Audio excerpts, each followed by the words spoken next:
ഇങ്ങനെ പാതി വഴിയിലിട്ടിട്ട് പോകാൻ വേണ്ടിയിട്ടായിരുന്നു 12 വയസ്സ് മുതൽ ഇഷ്ട പറഞ്ഞ എൻ്റെ പുറകെ നടന്നത്. ആ എനിക്ക് കത്തുകൾ എഴുതിയിരുന്നതും എന്നെ കാണാൻ ഇടയ്ക്കിടയ്ക്ക് ബാംഗ്ലൂർക്ക് വന്നിരുന്നതും. ആ പറ പ്രകാശ് ഏട്ടാ, എന്താ മറുപടി ഇല്ലേ? പറ.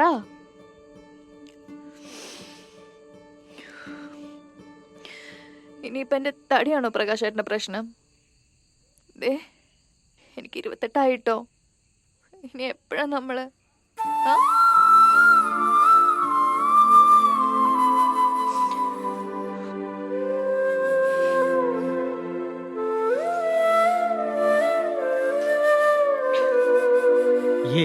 സെന്റടിക്കൊന്നും വേണ്ട.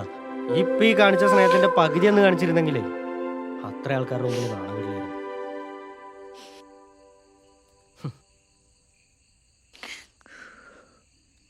എടി അന്ന് നീ പറഞ്ഞിട്ടല്ലോ എടി കഴുതേ ഞാൻ നിന്റെ റൂമിക്ക് വന്ന്. അച്ഛനാ നേരത്തെ വരുന്നപ്പോ ഞാൻ അറിഞ്ഞോ? എന്ത്? അതിന് ആ സമയത്ത് അച്ഛൻ വരുന്നപ്പോ ഞാൻ അറിഞ്ഞു.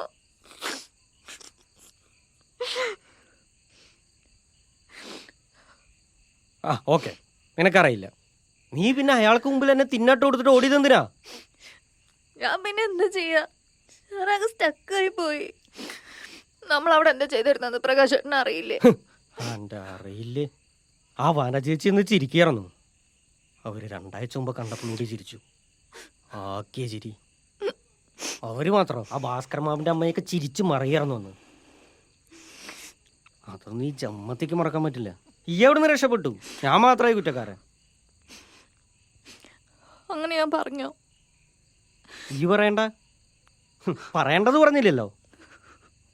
നിന്റെ അച്ഛൻ പറഞ്ഞില്ലേ? അയാൾക്ക് ആ ദേഷ്യം എപ്പോഴും ഉണ്ടാവും. അതൊക്കെ പ്രകാശേട്ടന്റെ തോന്നല. അച്ഛനാ എന്നെ അങ്ങോട്ട് പറഞ്ഞു വിട്ടത് പ്രകാശേട്ടനോട് പറയാൻ. അയാളല്ലേ ഇപ്പൊ പറയും. പ്രകാശേട്ടന് ആരും വിശ്വാസമല്ലേ, അതാ. പ്രകാശിനെ നിനക്ക് ഇഷ്ടമായിരുന്നില്ലേ? ആ ഇഷ്ടം ഇപ്പോഴും ഉണ്ടെന്നുണ്ടെങ്കിൽ അവനെ തന്നെ കല്യാണം കഴിച്ചു എന്ന് അച്ഛനാ പറഞ്ഞ്. എനിക്കൊന്നും കേക്കണ്ട.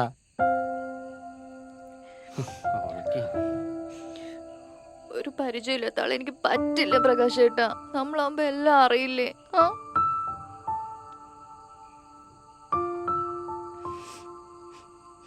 പ്രകാശേട്ടാ പ്ലീസ്, അങ്ങനെ പറ്റിപ്പോയി. ഇനി അങ്ങനെ ഉണ്ടാവില്ല. God promise. കുട്ടിയുണ്ടല്ലോ.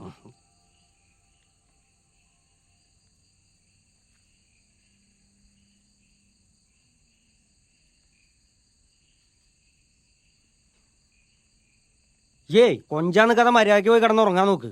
ഇല്ലെങ്കിൽ ഞാൻ ഇപ്പം എങ്ങനെയാലും ഇറങ്ങിപ്പോവും. കുറെ നേരമായി കുണുകുണു പറഞ്ഞ് കിടന്ന് സൗകര്യം കൊടുത്തു.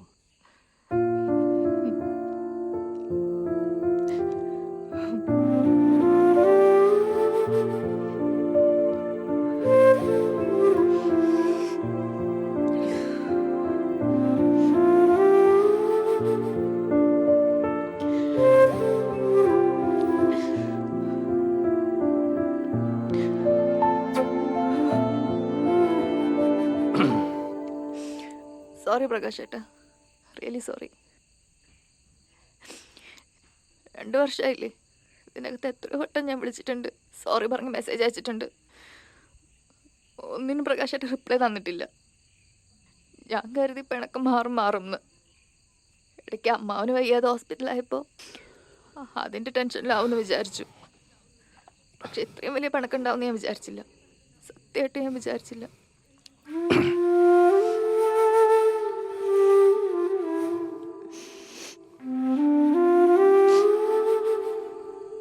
ബാംഗ്ലൂരിൽ നിന്ന് വരുമ്പോൾ പ്രകാശേട്ട പിണക്കം മാറുന്നൊരു കോൺഫിഡൻസ് ഉണ്ടായിരുന്നു എനിക്ക്.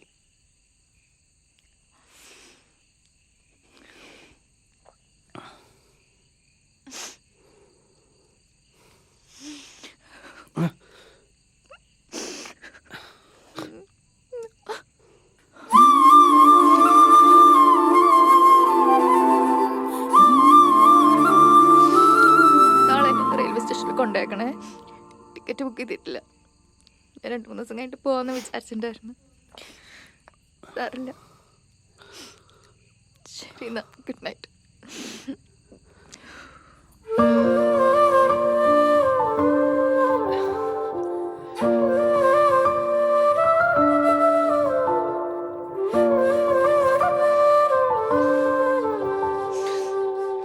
നിക്ക് നിക്കടി, ഇങ്ങോട്ട് നോക്ക്, ഇവിടെ നോക്ക്,